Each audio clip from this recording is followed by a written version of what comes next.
It includes everything: appetite, stomach control, diabetic food, depressive food. Very ஏகப்பட்ட cases விரல் operate பண்ணிருப்பாங்க. And சில patient பார்த்தோன்னா எங்கள் ஃப்ரெண்டோட அப்பா பார்த்தீங்க கால் ஃபுட் 2 ஃபுட்டுமே ஃபுல்லாக இதில் நிலத்தில் விழுந்த மாதிரி இருந்துச்சு.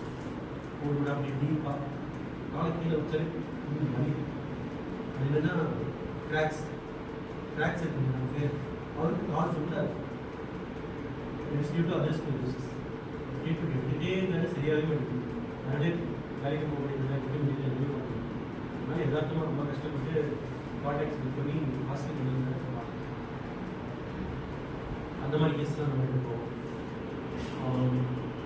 ஃபுட்டில் கார்ன்ஸ் இருக்கு இல்லையா, கார்ன்ஸ் அண்ட் ஃப்ரூட்ஸ் இருக்கு இல்லையா, அதெல்லாம் நம்ம ட்ரீட் பண்ணுவோம்.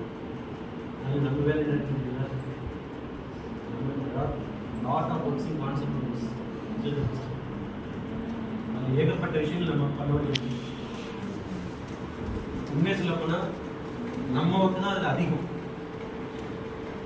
நம்ம இல்லாமல் கம்ப்ளீட்டாக குணப்படுத்தவே முடியாது.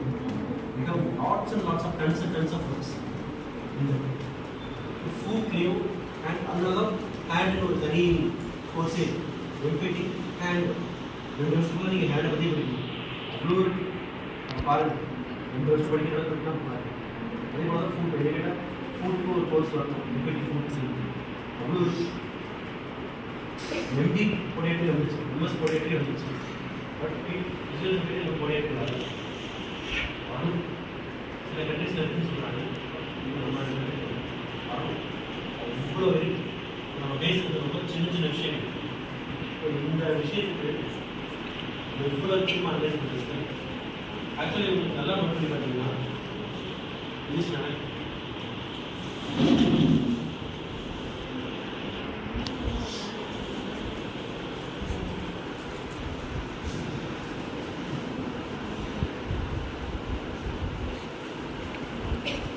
What is the position of tibia on CAS? Tibia pleural joint position is other analysis. It indicates everything. Talar, subtalar joint is there.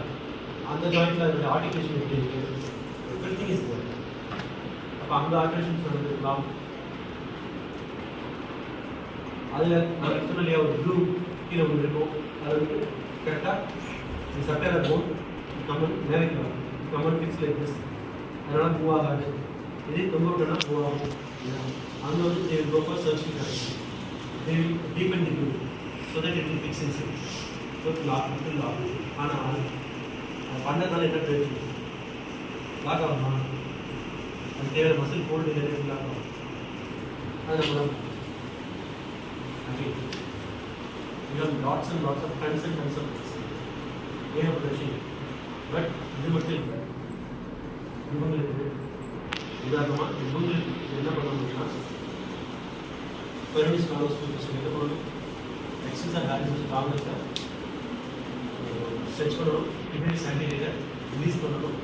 S foot intensive and இன்ட்ராசிவ் மசில்ஸை ஸ்ட்ரென்தன் பண்ணணும். adductor magnus, adductor longus muscle stretch பண்ணணும்.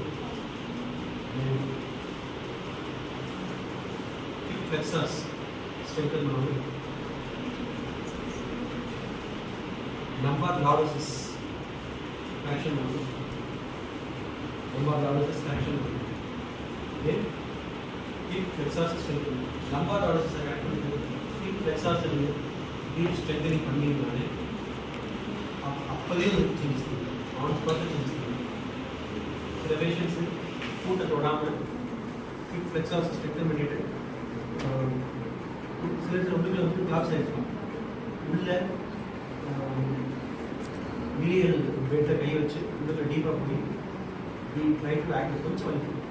But we try to active இந்த சைடில் activate பண்ணிட்டு நம்ம மட்டும் கொஞ்சம் கரெக்ட் பண்ணி பாஸ்டர் சொல்லிட்டு இப்போ நடந்துச்சுன்னா ஆன் தி ஸ்பாட்டில் இது மேஜிக் பண்ண மாதிரி டக்குன்னு ஆட்சி கொஞ்சம் ரொம்ப இல்லை கொஞ்சம் கரெக்டாக இது ஆக்டிவேட் பண்ணதுமே நடக்கும்.